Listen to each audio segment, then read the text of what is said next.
Okay, so let me begin here with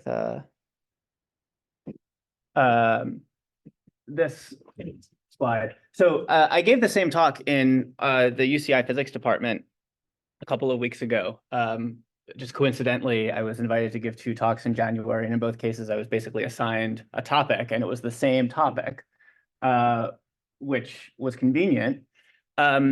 My colleague Daniel Whiteston, who runs the colloquium at UCI, put together this poster. I thought it was funny, I like XKCD, and so I tweeted about it. And String King 42069 responded in a way that I think reflects the views of many physicists with a vomit emoji. And so I don't know if one of you is String King 42069.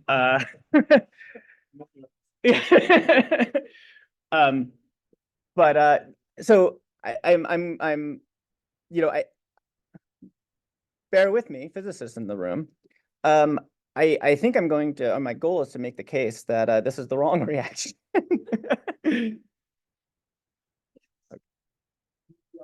All right, okay, so good. So let me begin by trying to clarify what I'm going to do here. So the title of the talk was Why Physics Needs Philosophers. I don't have in mind these philosophers.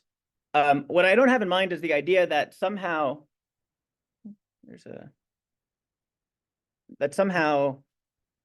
contemporary physics is lacking in some way.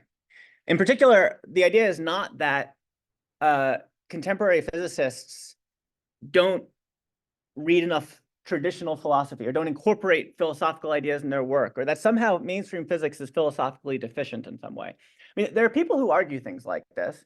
Often they're actually physicists who feel that their views are not properly appreciated within their community. And maybe if people read more Popper, they would understand that some dominant paradigm wasn't falsifiable and that their ideas ought to be given more consideration. I'm not here to say that there's something about physics that needs philosophy, either in the sense of the great figures of the Enlightenment or the ancients, or even the great philosophers of science of the 20th century. As far as I'm concerned, physics is doing just fine. Physics can solve its own problems. Everything's going okay. That's not what I'm here to argue. What I'm here to argue is that physics needs philosophers in a somewhat different sense. And okay, so here's the picture. There are important problems in physics that arise within the context of just ordinary physicists doing ordinary physics, which turn out to be very difficult to solve within physics departments. They're difficult to solve using the disciplinary norms and standard methods that physicists use.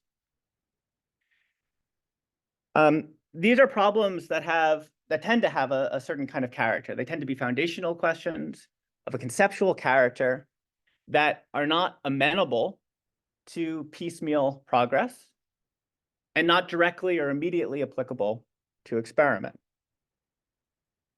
I see contemporary philosophy of physics as it's practiced in many philosophy departments as having emerged from physicists who are interested in these problems, who encounter these problems in their work and wish to work on them, gradually shifting disciplinary affiliation in order to find an environment that's more conducive to work on these kinds of problems within physics. This is ultimately a claim about how modern universities work. Contemporary disciplines in a modern university tend to have different expectations and norms regarding intellectual priorities, training, methods and rigor, rates of publication, how to assess the significance of new work, how to collaborate with one another, how to cite one another, how many citations something needs in order to be judged as significant, how to negotiate disagreements.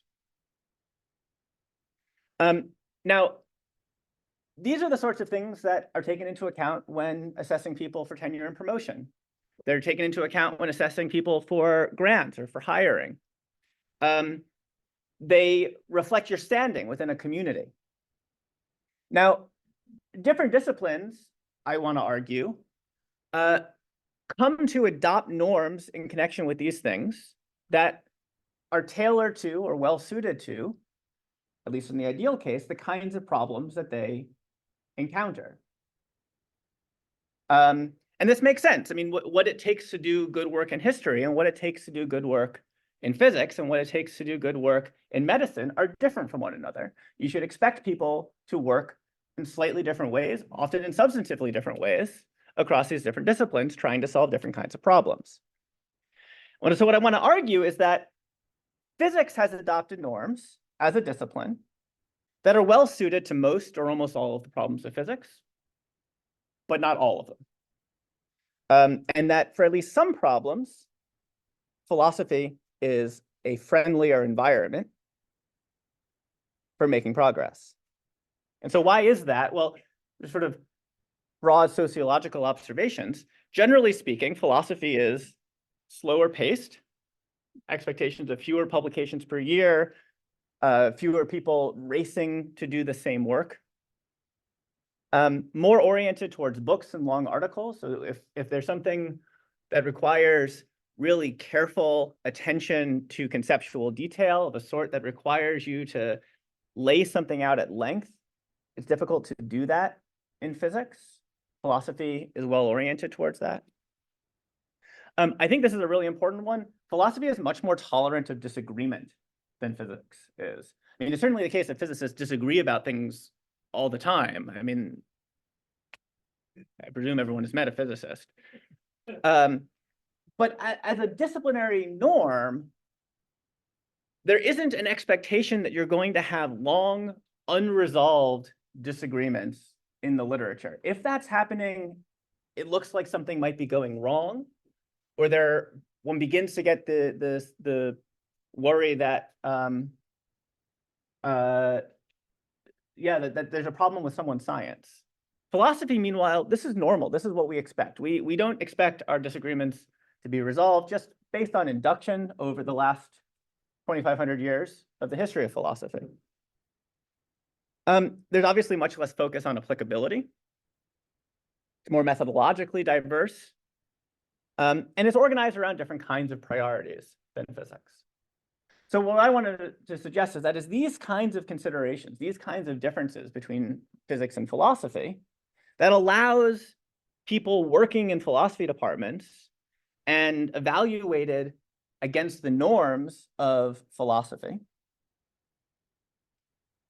to thrive working on certain kinds of problems in physics that they would not thrive working on were they in a physics department. Now, everything that I've just said, I think could be applied equally well to mathematics. I think that physics needs mathematicians and mathematics departments in just the same way that it needs philosophers and philosophy departments. Because once again, there are certain kinds of problems that come up within physics that are clearly problems of physics, but which require different kinds of methods and which are best evaluated using different kinds of norms. Okay. Now, I like to think of philosophy of physics as sort of abutting several different disciplines, right? So there's certainly a style of doing philosophy of physics that's very close to physics. There's a style of doing philosophy of physics that's very close to mathematics, and one that's more inspired by and influenced by traditionally philosophical, really metaphysical considerations. And you see motion between philosophy of physics in each of these different disciplines. And so I'm going to be focusing on the philosophy of physics interface. I want to acknowledge that there is a philosophy of physics metaphysics interface and a philosophy of physics math interface. Okay. So I'm going to make this argument by talking about two historical episodes in which a problem emerged in physics was discussed for a while by physicists under totally normal circumstances, got to a point where there seemed to be a kind of diminishing returns from the point of view of the things that were most motivating to physicists. But then that problem shifted into other disciplines. And then I'm going to come back and talk about what sort of distinctive about philosophical contributions on these problems. I want to sort of apologize. I mean, I've chosen these examples because I think that they're good examples to illustrate my point, not because these are the things that I work on or that I'm even particularly knowledgeable about. There are certainly people in the room who know more about these episodes than I do. So apologies in advance if I run roughshod over important historical considerations here. Okay, good. So I'm going to begin with the H theorem. So consider the following question. Why does thermodynamic entropy increase? So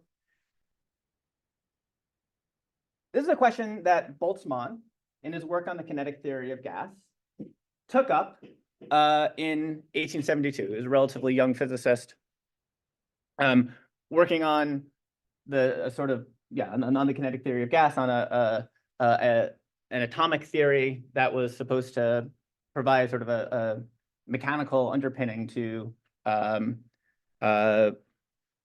more phenomenological, like ideal gas law type treatments of gases. In the course of this study, he derived the Boltzmann equation. He didn't call it the Boltzmann equation. I'm calling it the Boltzmann equation. He derived this equation, and then he stated a claim and offered a proof of that claim, which was that for systems that are governed by the Boltzmann equation, the thermodynamic entropy of a gas would never decrease. This is a claim that came to be known as Boltzmann's H theorem. Why is it called that? Well, he defined a quantity that he called E, but that later critics called H, that had this form.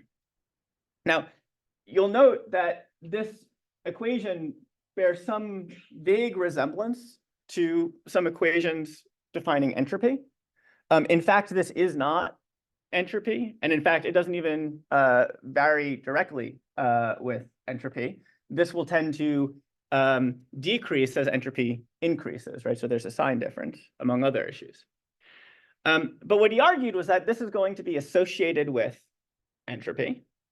And he argued that, moreover, the derivative of this quantity as a function of time is always less than or equal to 0, with equality only for a particular distribution f. So f here is the time-dependent distribution of particle velocities determined by the Boltzmann equation.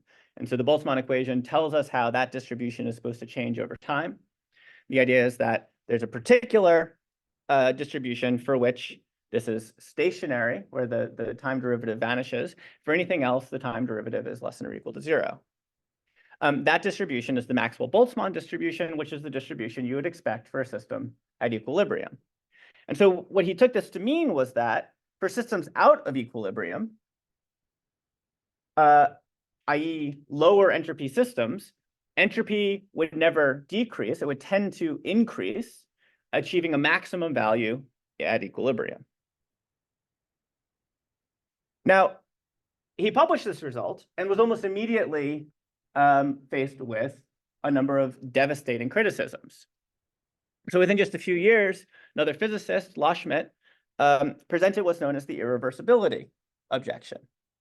So the Boltzmann equation was derived from a time reversal invariant description of the underlying molecules in the gas.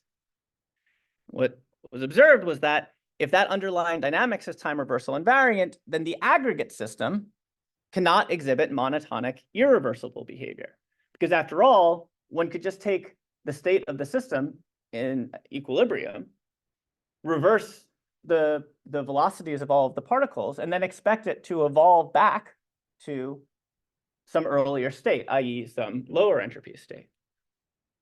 Okay, and so this is one objection. Another objection some years later from Zermelo is that it's a consequence of Poincaré's recurrence theorem that any classical system in a low entropy state will eventually return close to that state, i.e. come back to another low entropy state in the future, which again seems to contradict monotonicity. Okay, so it was recognized within the physics community that Boltzmann's argument here was not entirely definitive. Other people who were working on the kinetic theory of gas, issues in statistical mechanics, felt that maybe they could do better. And another notable attempt along this trajectory was due to J.W. Gibbs, American physicist. So Gibbs offered a very different kind of argument that entropy increases over time. His argument involved coarse graining. It also involved a completely different definition of entropy. So Gibbs defines entropy not in terms of probability distributions of particle velocities, but rather as a distribution over ensembles of systems compatible with some given macro state. There's some, you can recognize some formal similarities between this expression and the expression for H that we saw on the other slide. But in fact, all of the terms that appear in the equation have different interpretations. Gibbs's result had a somewhat different character. So what Gibbs showed was that for an exact description of a system, entropy would remain constant over time. But he showed that if you coarse grain, what you find is that entropy will generally increase over time. And what coarse graining means here is rather than tracking individual trajectories through phase space, you consider sort of families of trajectories, and then you look at how much that almost covers, not the individual trajectories themselves, but sort of the, like what's nearby trajectories, how that tends to cover phase space over time.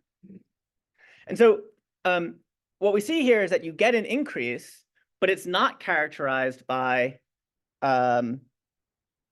it has to do with how phase space comes to be covered by some evolving probability distribution.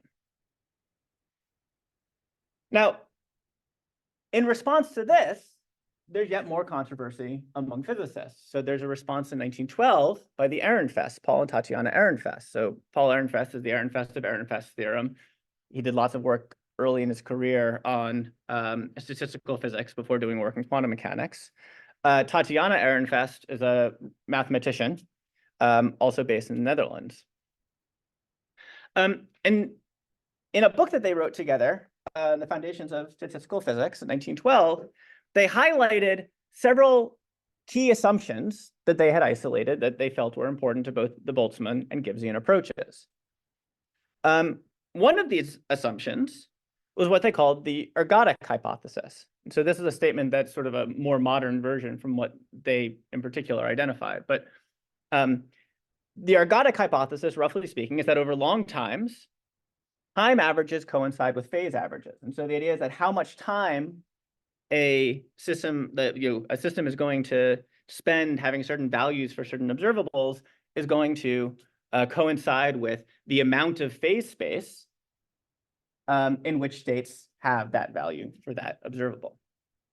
They also identified something that Ehrenfest called the Stassel-Ansatz, which is, so this is a kind of disorder assumption that Boltzmann made. And Boltzmann was explicit about this assumption.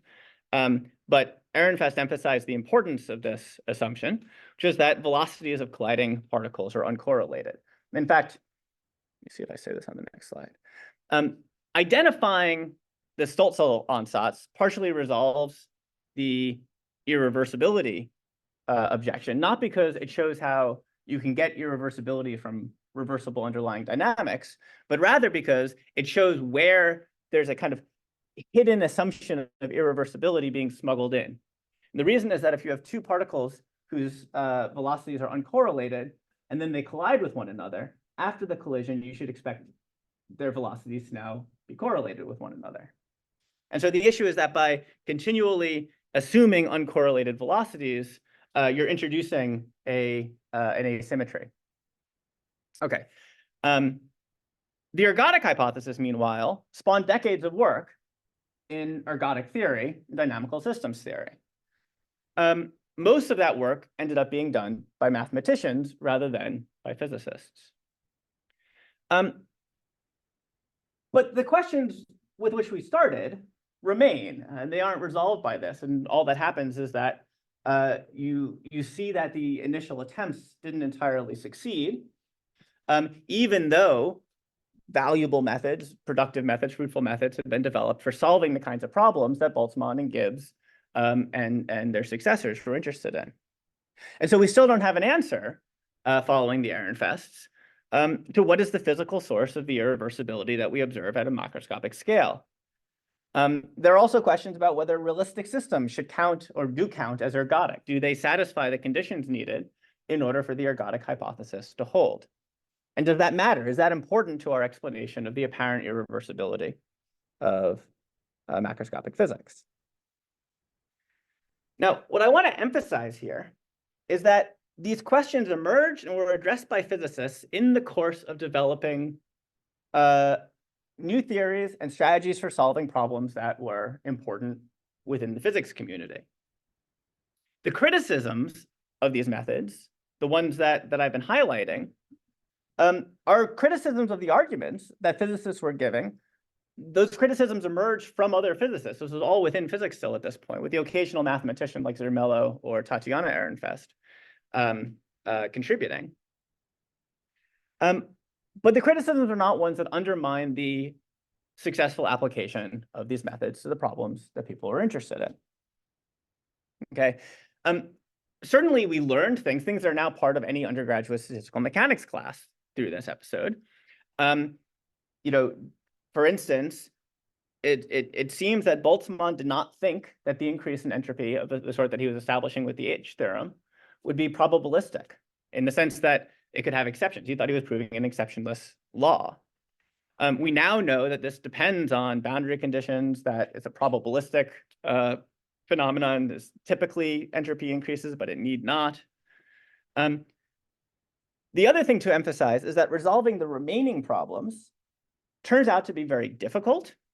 People have been working on this for well over a century now, with diminishing returns.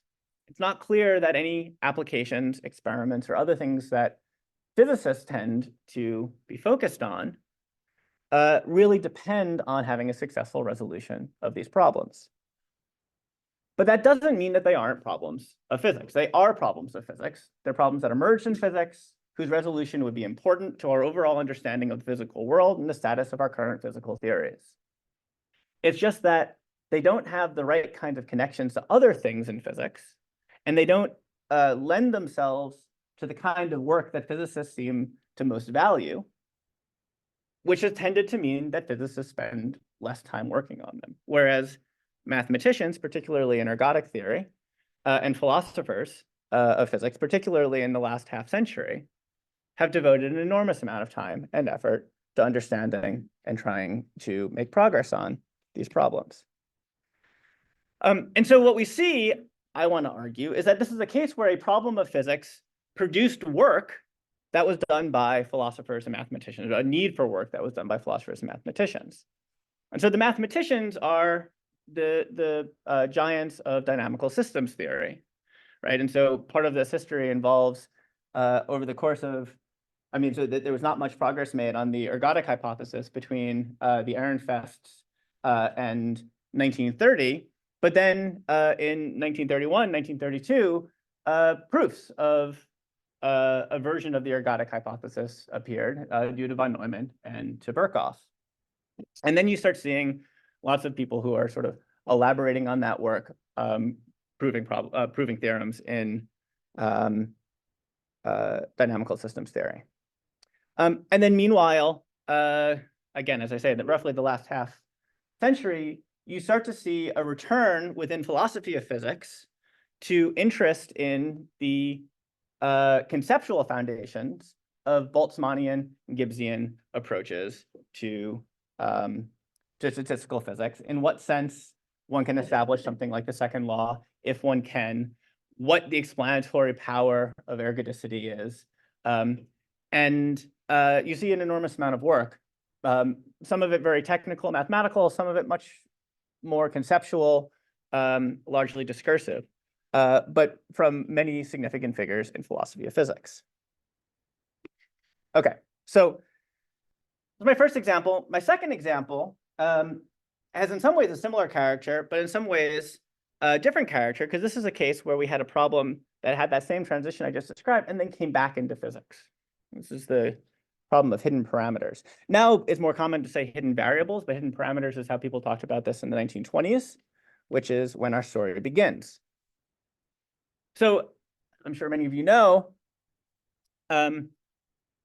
between 1924 and 1927, quantum theory underwent radical changes. So it went from what we now call the old quantum theory, developed by Einstein and Planck and Bohr, and evolved into something much closer to the modern theory. It was during that time that it became clear that quantum theory had a statistical character. Its predictions were always probabilistic in character, which raised a question. Could quantum probabilities be viewed as arising from distributions over underlying states that were more exact than the quantum state? Was there some sense in which there was an underlying description of nature that could explain these probabilities as kind of epistemic probabilities, in analogy to what was being done in statistical physics? Now, what's really important here is that this is a question that was hotly debated in physics. It was considered an open question with many research programs developed to try to address it. So one can find in the preceding or in the transcripts from the 1927 Solvay conference discussions of this issue. Born and Heisenberg, after that Solvay conference, wrote a memoir reflecting on the Solvay conference, in which they argued no, there was no finer grained description than the quantum state.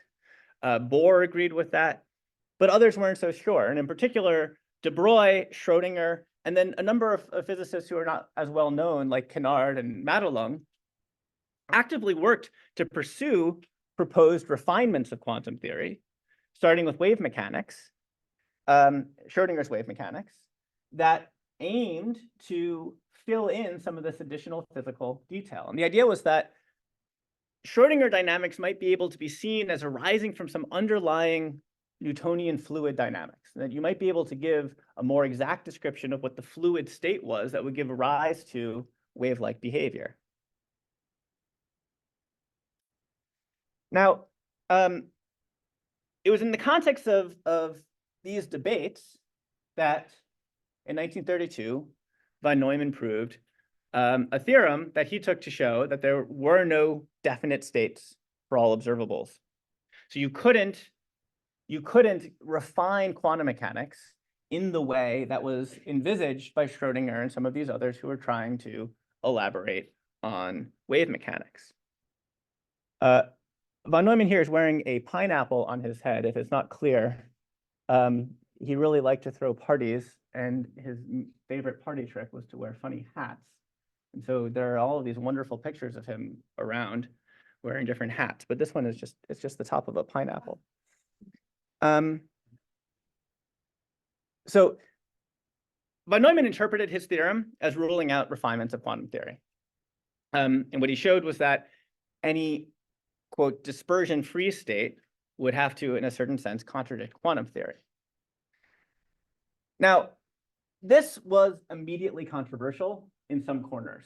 Not broadly speaking, many people within physics took this to effectively settle the matter, because von Neumann's assumptions were ones that were widely shared within the community. And so Schrödinger and others who had been pursuing these other alternatives saw that von Neumann really had ruled out the kinds of things that they were interested in.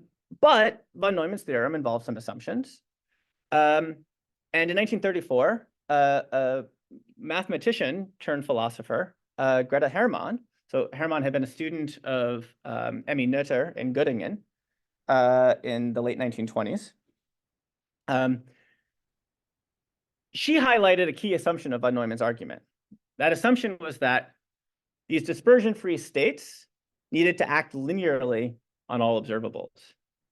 Now, this is an assumption that holds immediately if the states are quantum states. And in fact, this is how von Neumann was thinking about it. He was thinking, well, could we find something that has the formal properties of a quantum state that is more refined? But as Hermann pointed out, if you're actually considering alternatives to quantum theory, ones that maybe could give rise to the same empirical predictions, but which are going to have this finer grained characterization of the physical system, that you might give up this assumption. And so it's not clear what has really been ruled out by this theorem.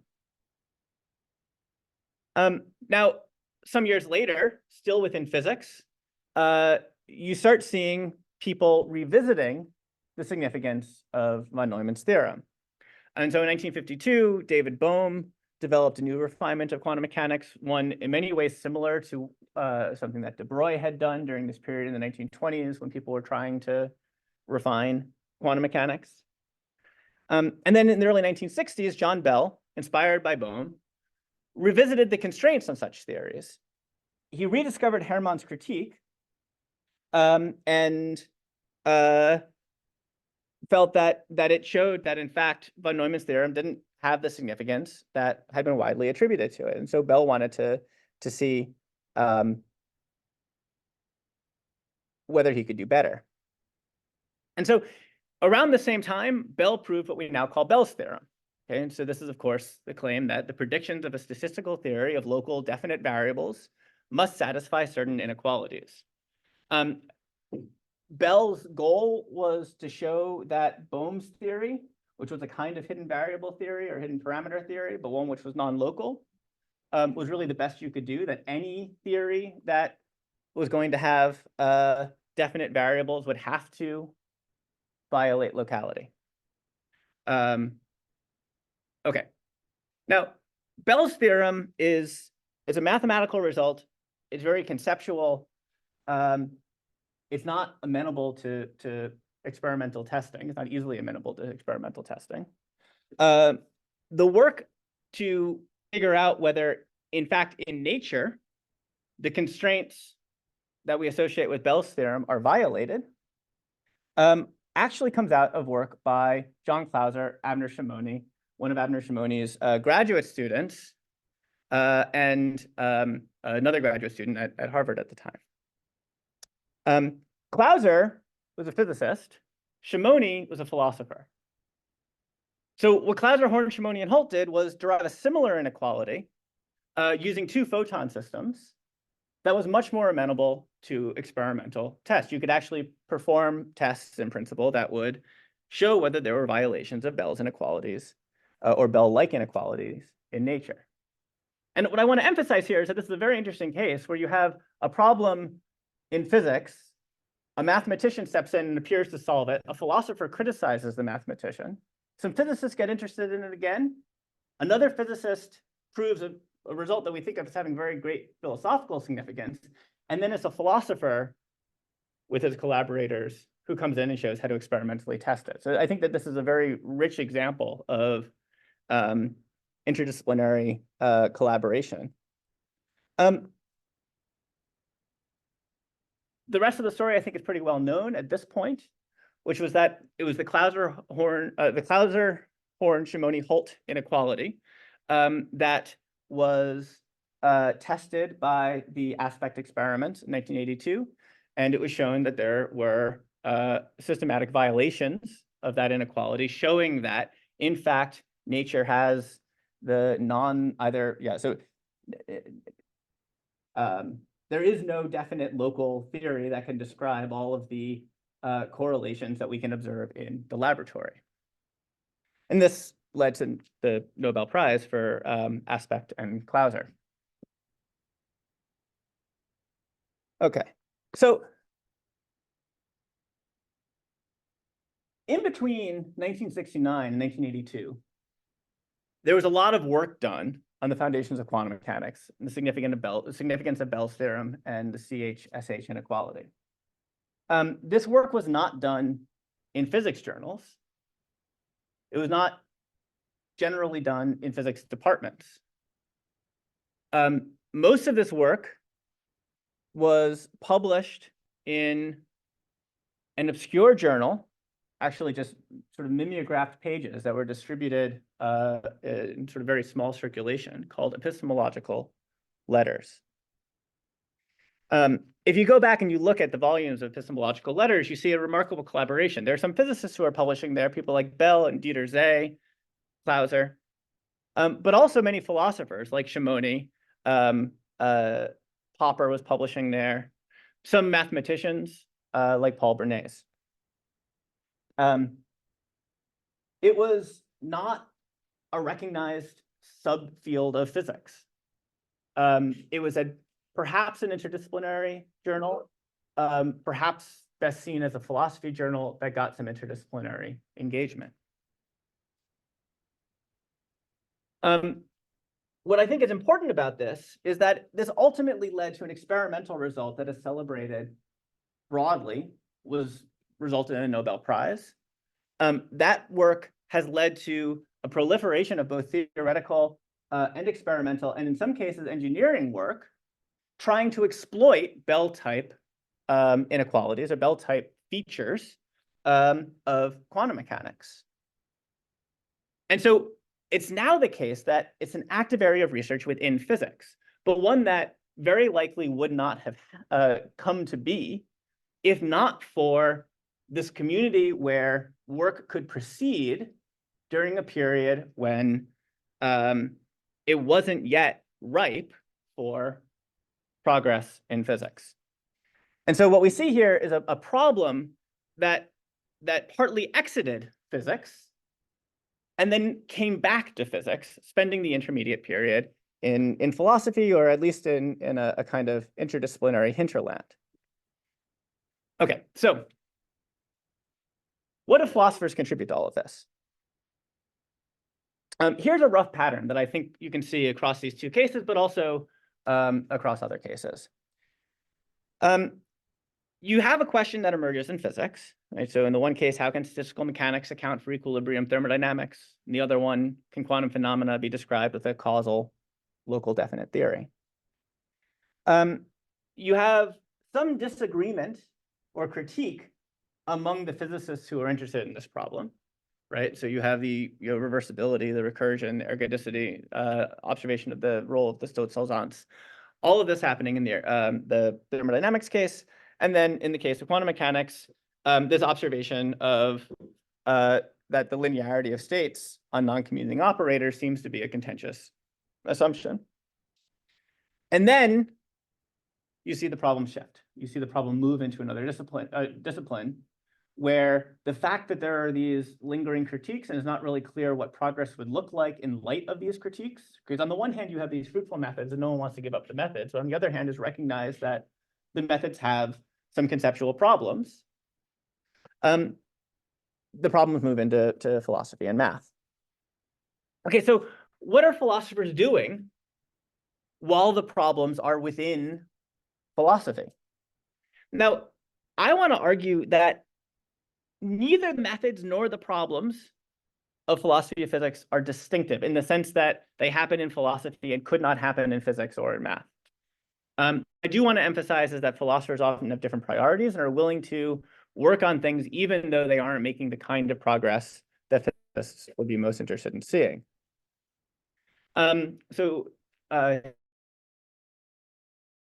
Depiction of that point. So there are some contributions. So I want to make it clear to you that MPP is just so there are contributions that could be made by physicists, could be made by philosophers, could be made by mathematicians, but there are many kinds of contributions that really could be made by people in different disciplines. I didn't do it, but I thought about going and take excerpts from some classic papers and trying to play a game, people trying to guess whether it was a physicist or a philosopher or a mathematician who had written the paper, and whether it was a physics journal, or philosophy journal where the paper had been published. And so there are these wonderful papers by Arthur Fine in the mid-1980s that were published in Physical Review Letters. Fine is a philosopher, in fact, is a counterexample to a claim I'm about to make. I won't tell you what the claim is yet because I haven't made it. But he's making contributions to foundations of quantum mechanics that are published in physics journals that are very clearly a kind of contribution that a physicist might make. You can find similar examples of work by philosophers that's published in philosophy journals that also has the same kind of character. So I have in mind, for instance, John Jarrett's work in the 1980s, published in Noose, which has been important in the subsequent development of some things in quantum information. But of course, you also find papers by John Bell that are just words. I mean, his 1666 paper, John Bell actually started the Great Fire of London. Bell's 1966 paper criticizing von Neumann and Gleason it's a philosophy paper that appeared in Reviews of Modern Physics, but it was written by a physicist. And of course, the Shimoni paper with Clauser, Horn, and Holt is published in PRL. Okay, so these disciplinary norms are not easy to strictly even identify, much less enforce.